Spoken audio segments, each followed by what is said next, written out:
Basta de intervencionismo estatal. El mercado se regula solo y cualquier otra cosa no es más que un totalitarismo bolivariano. Juanma, ¿otra vez viendo vídeos de youtubers liberales? Obviamente, y por eso sé que la competencia es perfecta gracias al equilibrio de la oferta y la demanda. Y no sería una palabra más sobre esto, pero da igual porque el efecto Dunning-Kruger me hace creerme el más listo y ya está.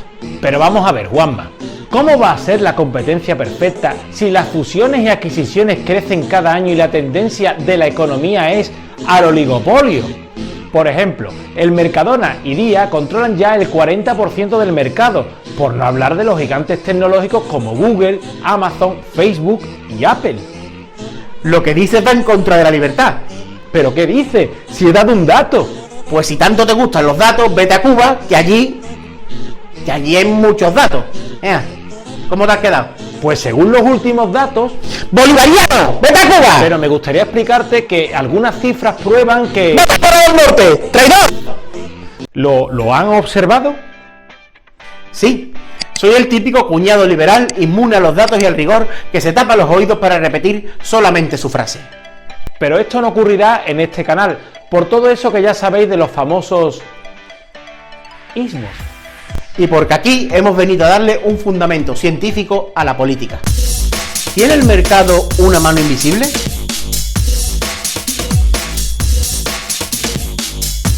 Y en esta ocasión vamos a refutar las insensateces que siguen diciendo los llamados ANCAP o anarcocapitalistas, el equivalente a los terraplanistas pero en el terreno de la economía.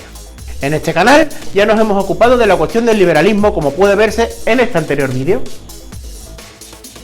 Pero los liberales parecen inmunes a la razón y siguen R repitiendo sus mantras absurdos a pesar de haber sido aplastados política y teóricamente. Porque sí, YouTube está ahora plagado de esos que se dicen libertarios. Por besar las posaderas de los multimillonarios se autodenominan a sí mismos rebeldes. Por supuesto, ellos están muy en contra de pagar impuestos a tasas superiores a la del paraíso fiscal andorrano. Eso es rebeldía, y Jay Dean era solo un aficionado. Una de las ideas más difundidas por estos sujetos, quizás su idea clave, es que la libre interacción entre la oferta y la demanda lleva al mercado a un equilibrio perfecto. ¡Qué bonito! Y luego nos llamarán a nosotros utópicos. A ver, por lo visto el equilibrio del mercado se logra porque coinciden la oferta y la demanda. Como en el programa de Joaquín Prat, hay un precio justo que consigue que la cantidad demandada y la oferta sean iguales. ¡Vamos a jugar! Señoras y señores, aquí comienza el precio justo. ¿Y si hay algún problema? Tranquilo, la justicia se restablece dejando operar a las fuerzas del mercado. Si el precio es superior al precio justo, la cantidad demandada desciende, con lo que se produce un exceso de oferta. Esto solo se puede arreglar disminuyendo el precio. Solucionado. Pero si el precio es inferior al justo, la cantidad demandada aumenta, con lo que se produce un exceso de demanda. Y esto solo se puede solucionar, ¿han adivinado?, subiendo el precio. Un mundo justo y perfecto, al menos sobre el papel. ¿Y por qué sucede esto así?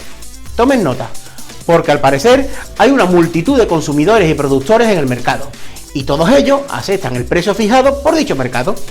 Los individuos, al actuar bajo un enfoque racional que maximiza sus preferencias individuales, crean un mundo perfecto. Es la mano invisible que tanto emociona y eriza los pelos a esos youtubers liberales que saben del liberalismo menos de lo que pone en el primer párrafo de la entrada de Wikipedia, pero que hablan con la seguridad de todo un catedrático. La cuestión es, ¿qué demonios tiene que ver esa mano invisible con el mundo real? Como en una estructura dialéctrica, refutaremos primero su falsa teoría al calor de la práctica real, pero solo para esbozar finalmente una teoría distinta a la suya, certera y que de verdad encaje con la realidad y sirva para transformarla a algo mejor. Si hay algo que haya determinado la política española de la última década ha sido, sin duda, la crisis de la década anterior. Pero, ¿de dónde provino dicha crisis? Con Aznar, España vivió un boom inmobiliario. Con la construcción desenfrenada de viviendas e infraestructuras, unida a un mercado de trabajo degradado y unos salarios reales estancados, España experimentó un supuesto despegue económico.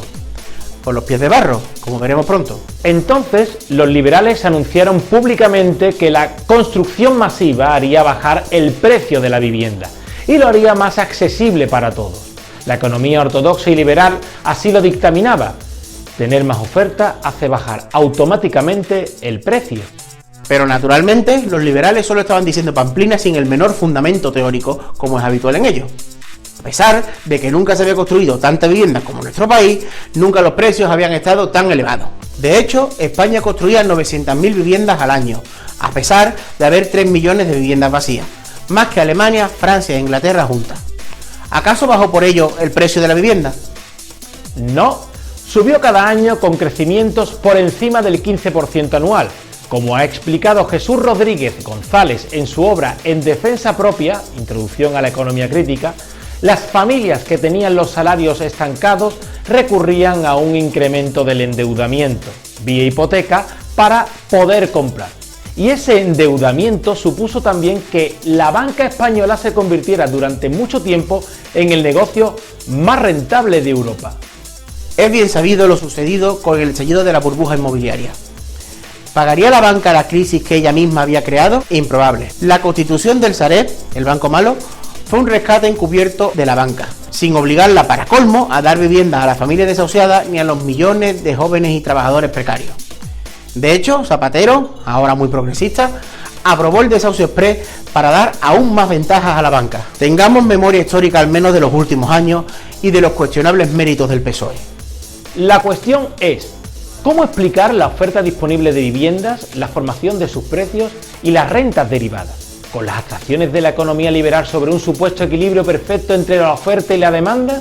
¿Sobre las fantasmagóricas manos invisibles y chorradas así? ¿O teniendo en cuenta todas estas circunstancias económicas y políticas que incluyen naturalmente lógicas de intereses contrapuestos entre diferentes sujetos y clases sociales? Juzguen ustedes mismos.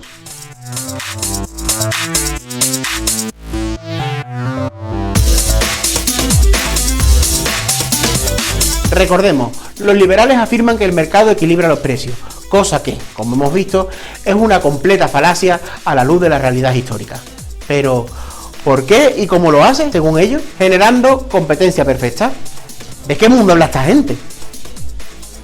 En nuestro mundo, el único que conocemos, la lógica capitalista tiende a concentrar capitales y convierte en irrisoria ridiculez la teoría de la competencia perfecta. Sencillamente, cada vez hay menos empresas con más poder. Al concentrar los beneficios y dominar todo el sector, estas empresas pueden fijar los precios. De hecho, en el mundo real, más allá de las mentales de los liberales, la oferta disminuye a pesar de estar aumentando el precio. Si hablamos, por ejemplo, de un recurso limitado, como un mineral concreto o el agua de un manantial.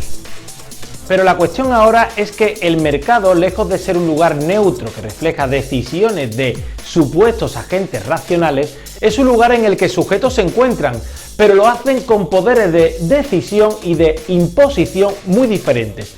No es lo mismo ir al mercado como empresario que como trabajador. Incluso no es lo mismo ir como pequeña empresa que como gran empresa multinacional. La configuración de los mercados realmente existentes va concentrando el poder económico y de decisión en pocas empresas, generándose oligopolio y monopolio. A menudo, unas pocas empresas se reparten una cuota de mercado muy importante, condicionando las decisiones de los productores y de los consumidores. Y sí, condicionando, como hemos visto, los precios. Competencia igualitaria y perfecta, las empresas constituyen cartel, trust o holding. Hay fusiones y absorciones, sobre todo en contextos de crisis. A la salida de una crisis, unas pocas empresas dominan el mercado y hacen muy difícil la competencia de nuevas empresas, pues estas necesitarían un larguísimo proceso de acumulación de capital previo. Lo mismo sucede cuando se privatiza un sector con infraestructuras enormes, como la red ferroviaria, los puertos, los aeropuertos o el cableado telefónico. ¿Qué competidor va a poder levantar semejante cantidad de capital en poco tiempo para poder competir con una empresa privatizada? Pero además hay empresas que controlan recursos esenciales, como el coltán o el silicio, o que crean patentes como la farmacéutica. Y hay millones invertidos en publicidad, que suponen una barrera de entrada contra nuevas empresas que quieran acceder al sector. Otras empresas realizan el dumping, como Walmart, que vendía productos por debajo de su coste. Aunque perdiera dinero por el camino, hundía la competencia que no podía aguantar el tiempo necesario y acababa cerrando. Y hay también monopolios naturales. Si una localidad es muy pequeña, ¿cómo va a haber dos establecimientos vendiendo lo mismo? Sencillamente las teorías liberales son falsas y no reflejan en absoluto la realidad. En todas las situaciones descritas anteriormente, los diferentes actores del mercado no son meros y obedientes precios estantes, sino que el ofertante, en virtud de su situación de monopolio u oligopolio, puede fijar el precio imponiendo su poder de mercado. Bienvenido al desierto de lo real. Os habremos hablado antes de este enorme poema de León Felipe. Yo no sé muchas cosas, es verdad. Digo tan solo lo que he visto. Y he visto que la cuna del hombre la mecen con cuentos, que los gritos de angustia del hombre los ahogan con cuentos, que el llanto del hombre lo taponan con cuentos, que los huesos del hombre los entierran con cuentos y que el miedo del hombre ha inventado todos los cuentos. Yo no sé muchas cosas, es verdad, pero me han dormido con todos los cuentos y sé todos los cuentos. Más lo tienen los liberales si pretenden que nos creamos sus cuentos. Cuando estos chocan con la realidad de la clase trabajadora.